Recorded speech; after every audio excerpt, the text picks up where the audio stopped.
KKR এর প্লেয়ারের কেমন পাওয়ার তোমরা তো দেখে নিলে। কেকেআর এর পাওয়ার চুটকির মধ্যে ইন্ডিয়ার টিমে জায়গা করে নিতে পারে, এটা দেখিয়ে দিল কলকাতার প্লেয়ার গুলো। কলকাতার হার্ষিত রানা রুলড আউট হয়েছিল ম্যাচ থেকে, টি-20 ওয়ার্ল্ড কাপ থেকে ম্যাচে বার হয়েছিল এবং পুরো আইপিএল সিজন খেলেনি, তবুও সেই হার্ষিত রানা চান্স পেয়ে গেল ইন্ডিয়ান টিমের টি-20 ম্যাচ গুলোতে। এবং সে কয়েকটি ম্যাচে চান্স পেয়ে গেছে, অনেকটা সিরিজ গুলোতে চান্স পেয়েছে, ওডিআই চান্স পেয়েছে। হার্ষিত রানা কি করতে পারে সেটা তোমরা সবাই জানো। হার্ষিত রানাকে গৌতম গম্ভীর কত সুন্দরভাবে একটা পুরোপুরি অলরাউন্ডার বানিয়ে ফেললো হার্ষিত রানাকে গম্ভীর। গম্ভীর যতদিন আছে কলকাতার প্লেয়ারের কোনো টেনশন নেই। হার্ষিত রানার তো কোনো টেনশন নেই, সে যে অবস্থায় থাকুক তাকে সব সময়তে চান্স দেবে গৌতম গম্ভীর এবং প্রত্যেকটা ম্যাচ খেলার সুযোগ করে দেবে গৌতম গম্ভীর। কারণ গৌতম গম্ভীরের খাস বান্দা হচ্ছে হার্ষিত রানা।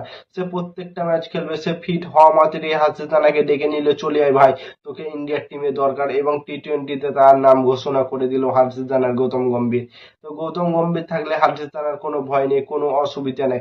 হার্ষিত রানাকে এবং কামব্যাক করে দেখাতে হবে। গৌতম গম্ভীর যে তাকে সুযোগ করে দিয়েছে, তাকে উইকেট নিয়ে এবং ব্যাট হাতে বল হাতে চারিদিক থেকে পারফরমেন্স করে গৌতম গম্ভীরের অনুসন্ধানটা করায় দেখাতে হবে। কারণ গৌতম গম্ভীর হার্ষিত রানার উপরে অনেকটা ভরসা করেছে এবং হার্ষিত রানারও তার দরকার সেই ভরসার উপরে মর্যাদা দেওয়া ও গুরুত্ব দেওয়া এবং গৌতম গম্ভীরের মান সম্মানটা রাখা।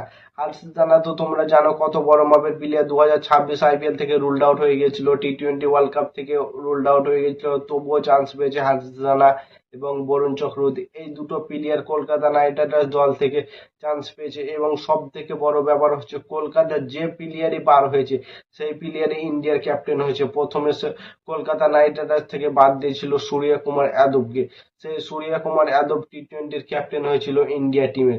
তারপরে বাদ দিল শুভমান গিলকে, শুভমান গিলও ক্যাপ্টেন হলো, গুজরাটের ক্যাপ্টেন হলো শুভমান গিল, টেস্ট ক্রিকেটের ক্যাপ্টেন হলো ইন্ডিয়ার এবং সে ওডিআই এরও ক্যাপ্টেন শুভমান গিল। এবং তারপরে বাদ দিল 2024-এ বাদ দিল শ্রেয়াস আয়ারকে, শ্রেয়াস আয়ারও এখন টি-20 ওয়ার্ল্ড কাপের ক্যাপ্টেন হয়ে গেল ইন্ডিয়ার টিম থেকে। তো কলকাতা ম্যানেজমেন্টে তুমি যদি চলে আসো, কলকাতার রিলিজ প্লেয়ার মানে ইন্ডিয়া টিমের ক্যাপ্টেন হওয়ার চান্স আছে। কারণ কলকাতা অনেক বড় মাপের দল, তারা প্লেয়ার তৈরি করে, নিজে থেকে তৈরি করে এবং রিলিজ করে ইন্ডিয়া টিমকে প্রত্যেক বছর নতুন নতুন প্লেয়ার গিফট করে কলকাতা নাইট রাইডার্স।